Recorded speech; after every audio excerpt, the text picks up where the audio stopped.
Hello, my name is Sean Crystal. I'm a constituent of the state of Idaho.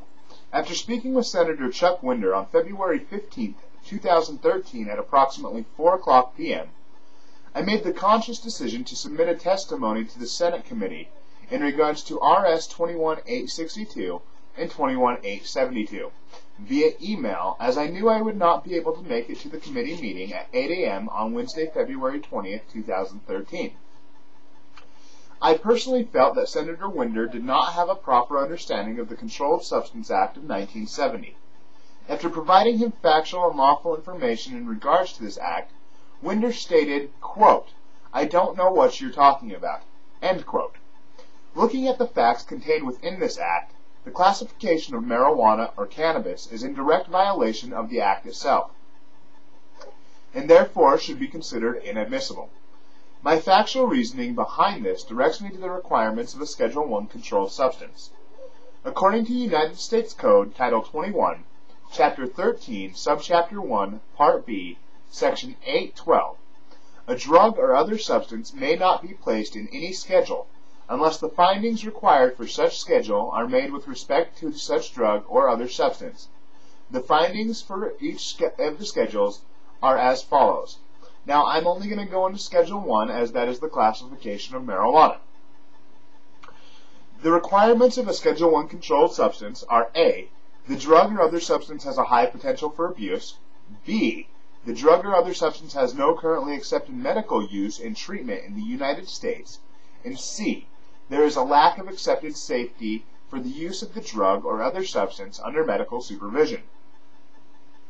For my testimony, I directed my attention to Part B of this schedule.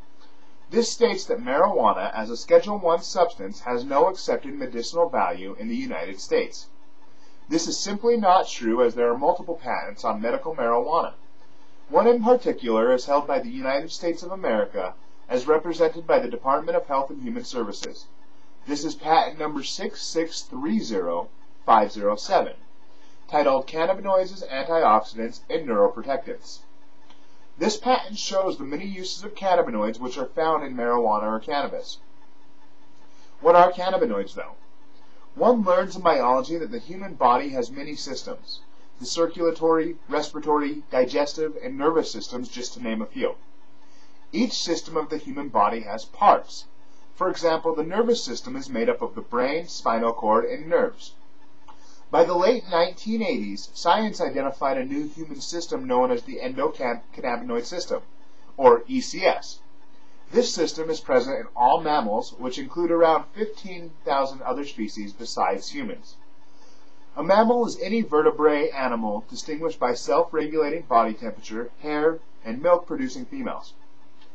The endocannabinoid system has two main parts: cannabinoids, which are chemical neurotransmitters, and two receptors called CB1 and CB2. Cannabinoids activate receptors found throughout the body in all organs, for example.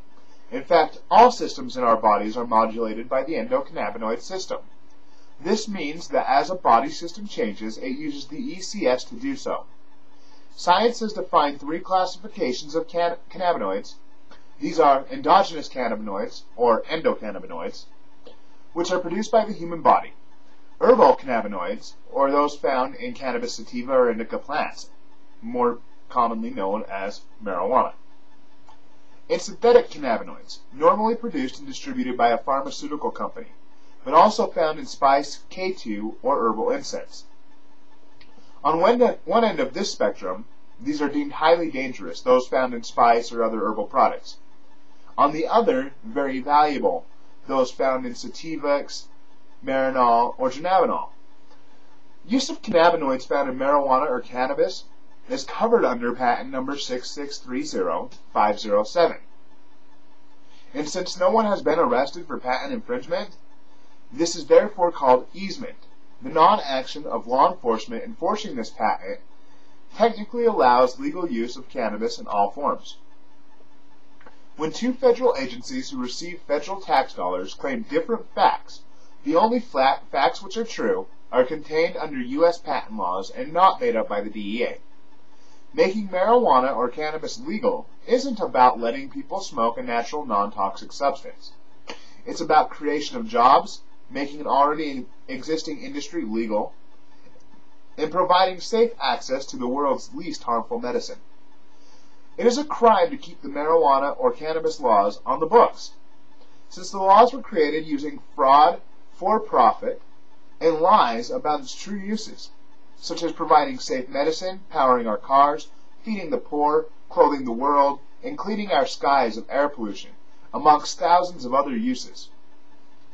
Smoking cannabis is less than 0.1% of the total uses of hemp and marijuana. Users tend to be non-violent and peaceful.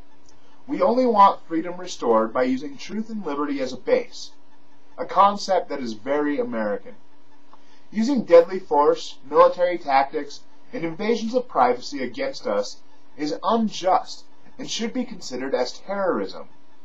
Promoting or enforcing the laws against marijuana or cannabis is an act of treason by waging war on the sovereign citizens of America.